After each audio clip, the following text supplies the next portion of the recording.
गुरुर्ब्रह्मा गुरुर्विष्णु गुरुर्देवो महेश्वर गुरु साक्षात् परब्रह्म तस्मै श्री गुरवे नमः। वेंकटेश्वर पादारविन्दामृतरसायनं पिबन्मत्तमनोभृङ्गं हनुमन्तं गुरुं भजे।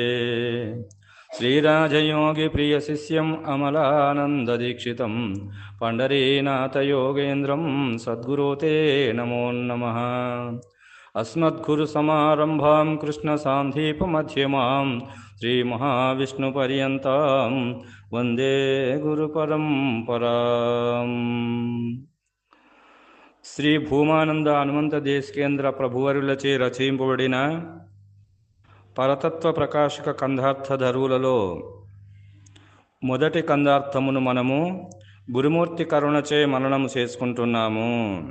ఏమంటున్నాడు ఈ కందార్థములోనంటే, ధరలోపల మందిప్పల వరనాగనయార్య సత్యవాక్య పరునకు మరి ఆశమాంభకునునే హరువరమున బుట్టినట్టి హనుమాయాక్యుడను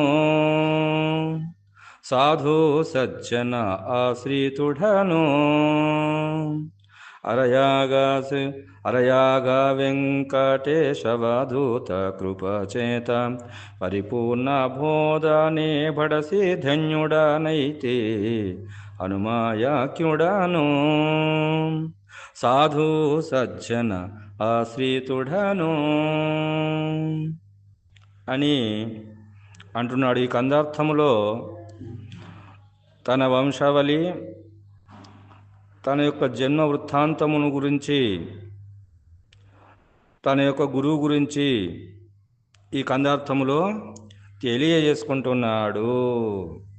ధరలోపల మందిప్పల వరనాగనయార్య సత్య వాక్య పరుణకు అని అంటున్నాడు ఇక్కడ. కాబట్టి ఈ ధరలోపట అంటే ఈ భూమి లోపల మరి ఎంతోమంది అచల ఋషులు అవతరించినారు కదా. ఆ అచల ఋషులు అవతరించినటువంటి ఈ భూమి మీద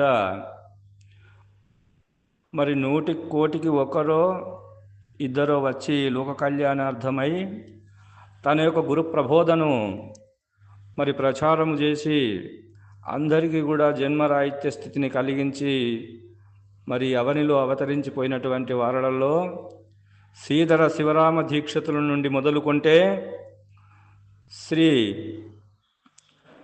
మరి మద్గురువులైనటువంటి శ్రీ అమలానంద పాటల పండరినాథ్ ప్రభువర్యుల వరకు అంటే శ్రీ పాటల పండరినాథ్ గారి యొక్క గురు ప్రభువర్యులు శ్రీ దయానంద పొన్నాల రాజయోగేంద్రుల వారు, శ్రీమద్ దయానంద పొన్నాల రాజయోగేంద్రుల వారి గురు ప్రభువర్యులు శ్రీ భూమానంద హనుమంత దేశికేంద్ర ప్రభువర్యులు.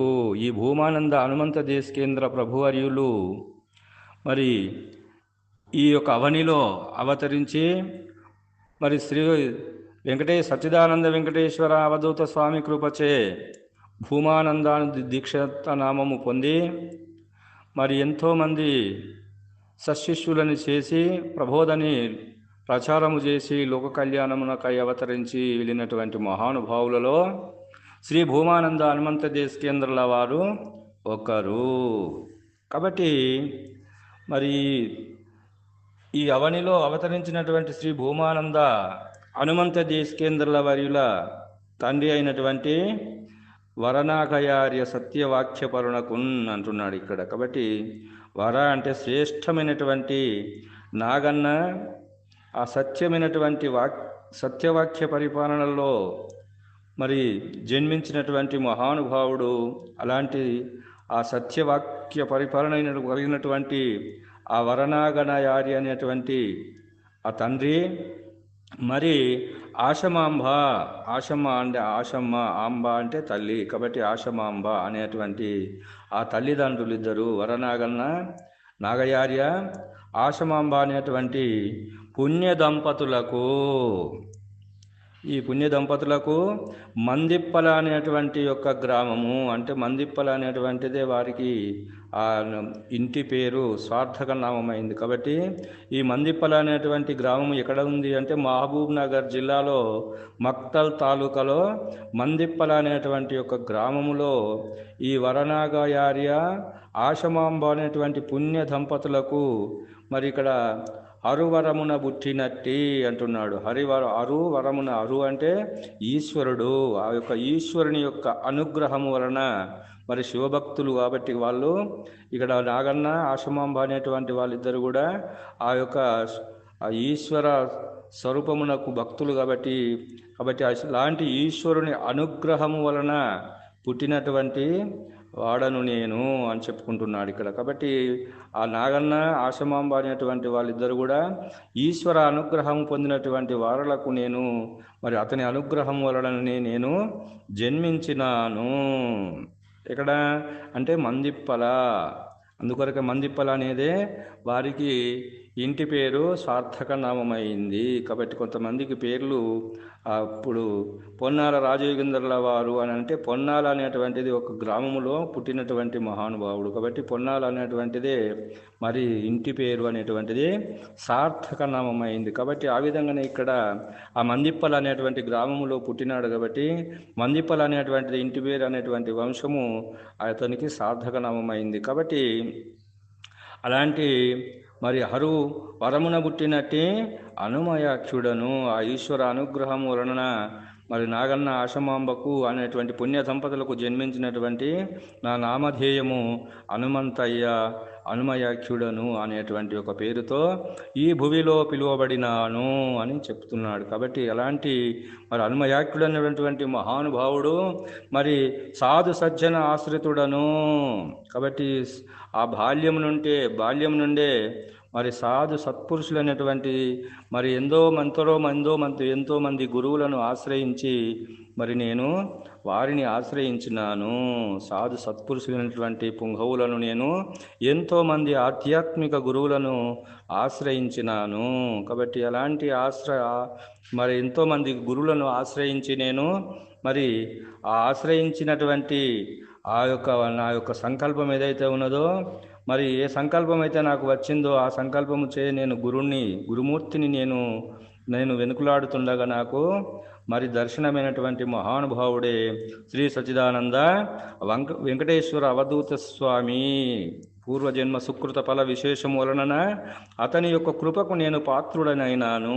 అతనిచే ఉపదేశముంది మరి నేను ధన్యుడనైనాను అని చెప్పుకుంటున్నాడు ఇక్కడ. కాబట్టి అలాంటి ఆ యొక్క మరి సచ్చిదానంద వెంకటేశ్వర అవధూత స్వామికి శిష్యుడై ఉపదేశము పొంది త్రికరణ శుద్ధితో 4 శుశ్రూషణములు అనేటువంటి సేవలు చేసి మరి ఆ పరిపూర్ణ బోధను గడిచి నేను ధన్యుడనైనాను. అంటే ధన్యత ఎప్పుడు వస్తుంది అంటే ఏ సంకల్పంతోనైతే పోయినాడో గురుమూర్తి పాదపద్మములను ఆశ్రయించినాడో, అంటే ఈ జనన మరణములు అనేటువంటి ఏ భ్రాంతి లేకుండా చేసుకోవాలని గురుపాదములను ఆశ్రయించినాడో వారి యొక్క అనుగ్రహ కృపచేత పరిపూర్ణ బోధ పడిసి మరి నేను ధన్యుడనైతిని. ఆ సంకల్పము లేకపోయింది కాబట్టి సంకల్పము లేకపోవడమే జన్మ లేకపోవడము. కాబట్టి ఆ సంకల్పము నెరవేరింది కాబట్టి నేను ధన్యుడనైనాను అని ఇక్కడ చెప్పుకుంటున్నాడు భూమానంద హనుమంత దేశికేంద్రుల వారు. కాబట్టి మరి పరిపూర్ణ బోధను పడిసి ధన్యుడనైతి అనుమయాఖ్యుడను సాధు సజ్జన ఆశ్రితుడను.